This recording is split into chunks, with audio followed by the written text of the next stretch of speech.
Block ସ୍ତରୀୟ ଭୀମ ଭୋଇ ଭିନ୍ନକ୍ଷମ ସାମର୍ଥ୍ୟ ଅଭିଯାନ 2023 ଅନୁଷ୍ଠିତ ହୋଇଯାଇଛି। ଝାରସୁଗୁଡ଼ା ଜିଲ୍ଲା ଲଇକେରା ବ୍ଲକ ମୁଖ୍ୟାଳୟରେ ଥିବା ପଞ୍ଚାୟତ ସମିତି ଲଇକେରାଠାରେ 21 ଡିସେମ୍ବର 2023 ତାରିଖରେ ଗୁରୁବାର ଦିନ ସାମାଜିକ ସୁରକ୍ଷା ଓ ଭିନ୍ନକ୍ଷମ ସଶକ୍ତିକରଣ ବିଭାଗ ଓ ପଞ୍ଚାୟତ ସମିତି ଲଇକେରାର ମିଳିତ ସହଯୋଗରେ ବ୍ଲକ ସ୍ତରୀୟ ଭୀମ ଭୋଇ ଭିନ୍ନକ୍ଷମ ସାମର୍ଥ୍ୟ ଅଭିଯାନ 2023 ଶ୍ରୀମାନ ଅଲେଖ ଘୁଟା ବିଡିଓ ଲଇକେରାଙ୍କ ତତ୍ତ୍ୱାବଧାନରେ ଅନୁଷ୍ଠିତ ହୋଇଯାଇଛି।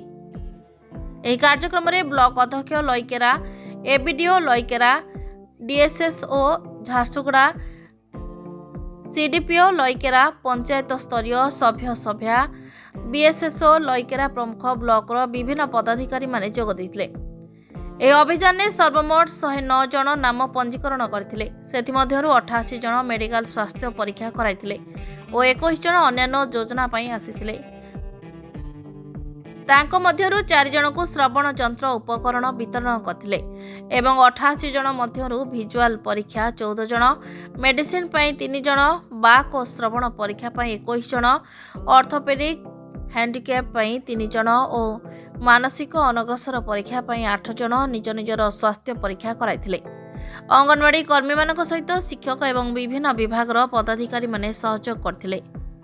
ଝାରସୁଗୁଡ଼ା ଜିଲ୍ଲା ଲଇକେରାରୁ ଅନିଲ କୁମାର ସରାଫଙ୍କ ରିପୋର୍ଟ, ପ୍ରତୀକ୍ଷା ନ୍ୟୁଜ୍।